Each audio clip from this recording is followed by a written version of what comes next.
Et on pourrait dire à peu près la même chose de nos infrastructures de recherche, parce qu'en tant que vice-président d'Alenvie pour les infrastructures, je vois bien le rôle essentiel que les infrastructures ont à jouer et que l'Alliance a à jouer en coordination de ces infrastructures, que ce soit des systèmes d'observation, des systèmes d'information environnementaux ou climatiques ou des infrastructures de recherche, pour peut-être la même raison. Par rapport à d'autres grands domaines scientifiques, on a des spécificités auxquelles il faut faire face et qui ne sont pas simples. L'observation et la modélisation du système Terre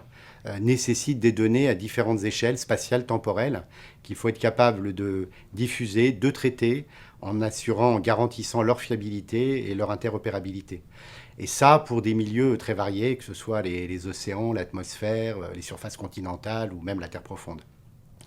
Ces infrastructures, elles sont aussi attendues pour produire des indicateurs de suivi de l'état du système Terre qui soient pertinents et validés pour l'appui aux politiques publiques. Et on voit combien ça peut être déterminant dans l'avancée des négociations internationales sur les enjeux du développement durable. Alors, le rôle du groupe de travail infra d'Alenvie, de fait, il est peut-être pas forcément toujours connu ou pas suffisamment mis en avant, mais il a un rôle vraiment crucial dans ce dispositif. Parce que justement, on a à faire face à la diversité des objets, la diversité des milieux, un très très grand nombre d'infrastructures de recherche. Et il ne faut pas se cacher que par rapport à d'autres domaines scientifiques comme la physique, l'astrophysique ou même la santé, qui ont des très grandes infrastructures, parfois et souvent pilotées au niveau international et mondial, on pourrait donner l'impression d'être un domaine de recherche autour des sciences de l'environnement un peu dispersé, un peu fragmenté.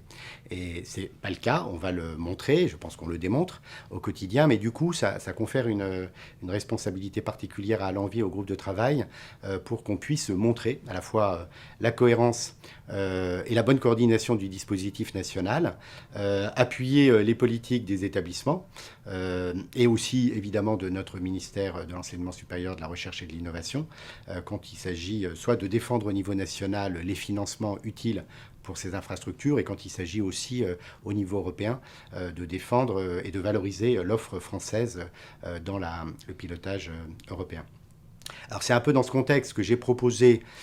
qu'on profite du calendrier. On avait un petit peu de temps devant nous, il n'y avait pas encore de trop grosses échéances et on s'attendait au renouvellement de la feuille de route européenne. J'ai proposé que le groupe de travail infrastructure prépare un livre blanc, ce qu'on a appelé avec le bureau d'Alenvie le livre blanc d'Alenvie sur les infrastructures de recherche dans nos domaines,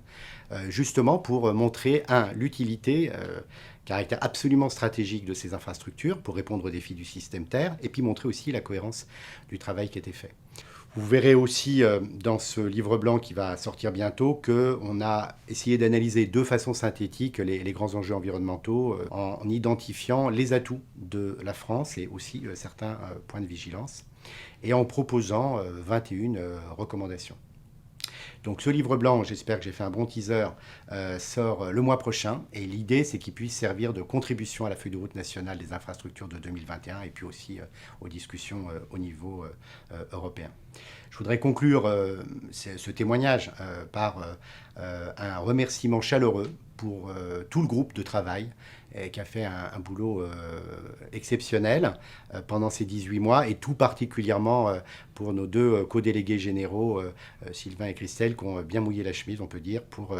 que tout ça soit livré en temps et en heure et rendu de façon synthétique. Et j'espère que vous y trouverez évidemment beaucoup de matière pour qu'on continue de progresser ensemble dans le chemin du développement durable et des sciences de la durabilité.